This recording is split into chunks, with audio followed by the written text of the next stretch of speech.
అందరికీ నమస్కారం. కొన్ని పేర్లతోనే యావత్ విశ్వం రహస్యాలన్నీ తెలుసుకోవచ్చంటే ఎలా ఉంటుంది? ఈరోజు మనం లలితా సహస్రనామం అనే ఒక అద్భుతమైన గ్రంథం గురించి మాట్లాడుకుందాం. వాస్తవానికి ఇది వాస్తవికత యొక్క స్వరూపాన్ని అర్థం చేసుకోవడానికి మనకు వెళ్లి తాళం చెవులను అందిస్తుంది. సరే, ఇక మొదలు పెడదాం. ఈ మొత్తం కథకు కేంద్రం ఎవరంటే లలితాదేవి. ఆమె కేవలం ఒక దేవత మాత్రమే కాదు, ఆమె జగన్మాత. అంటే ఈ సమస్త విశ్వ చైతన్యానికి మూలం ఆమె. తెరపై చూస్తున్నట్టుగా ఆమె నుంచే అన్నీ పుడతాయి. ఇప్పుడు మనం చూస్తున్నది లలితా సహస్రనామం మీద ఒక వ్యాఖ్యానమన్నమాట. ఈ గ్రంథంలో 1000 పేర్లుంటాయి. ఆ 1000 పేర్లలో ప్రతి పేరు ఒక తాళం చెవిలాంటిది. అది ఈ సృష్టికి మూలమైన శక్తి యొక్క ఒక్కో పార్శ్వాన్ని మనకు అర్థమయ్యేలా చేస్తుంది. కానీ అసలు ప్రశ్నేంటంటే, వర్ణించడానికి వీలు కాని దైవాన్ని ఎలా వర్ణించడం? ఇక్కడే ఈ గ్రంథం ఒక అద్భుతమైన దారి చూపిస్తుంది.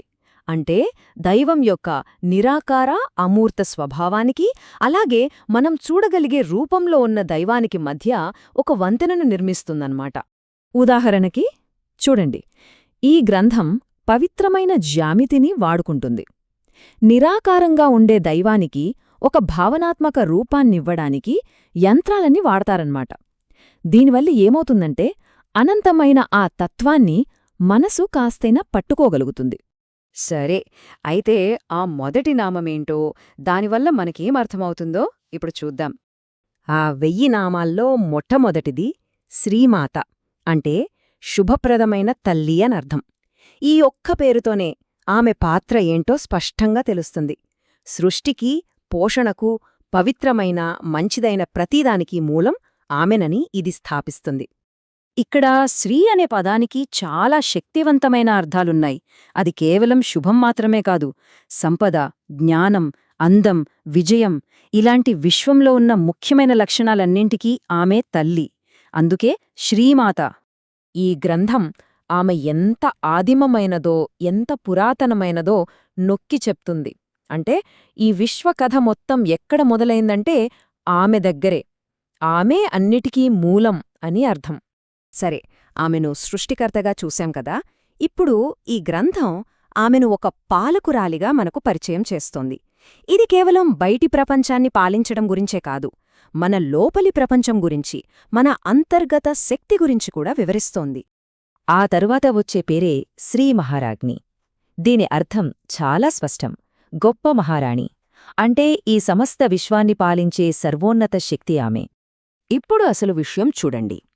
ఈ రాచరికం అనే భావనను తరువాతి పేరు ఇంకా లోతుగా, చాలా శక్తివంతమైన సింబల్స్తో వివరిస్తుంది. ఆ పేరే శ్రీమత్ సింహాసనేశ్వరి, అంటే సింహాసనం మీద కూర్చున్నది అని. కాని అది మామూలు సింహాసనం కాదు, సింహాసనం.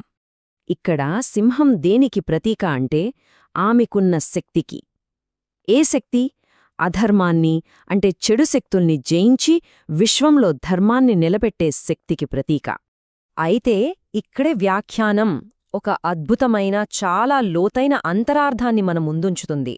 ఈ విశ్వసింహాసనం అని మనమనుకుంటున్నది కేవలం బయటెక్కడో లేదు, అది మానవ హృదయానికి ఒక ప్రతీక. అంటే ఇక్కడ చెప్పే సాధన ఏంటంటే, మనసుని బయటనుంచి లోపలికి తిప్పాలి. ఆ దివ్య చైతన్యాన్ని మన హృదయంలోనే సింహాసనం మీద కూర్చోబెట్టాలి.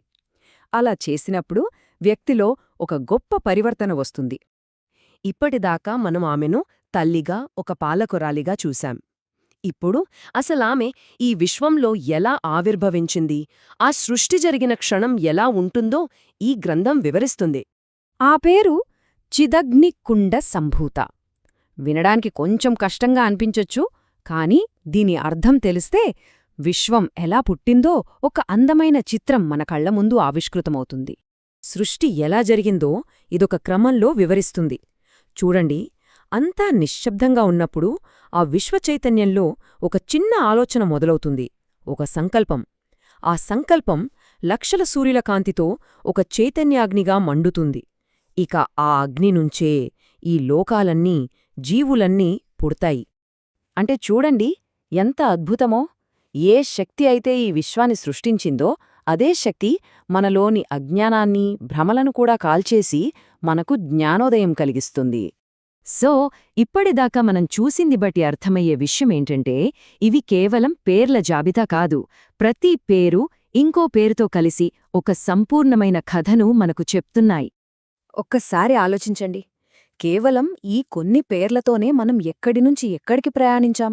సృష్టికి మూలమైన ఆదిమాత దగ్గర మొదలుపెట్టి దాన్ని పాలించే మహారాణిని చూసి ఆ శక్తి మన హృదయంలోనే ఉందని తెలుసుకున్నాం. ఇదంతా మనల్ని ఒక చివరి ఆలోచన దగ్గర ఆపేస్తుంది. ఈ గ్రంథం చెప్పేదేంటంటే ఒక పేరు కేవలం పిలవడానికి కాదు, అది ఒక తాళంచెవి లాంటిది.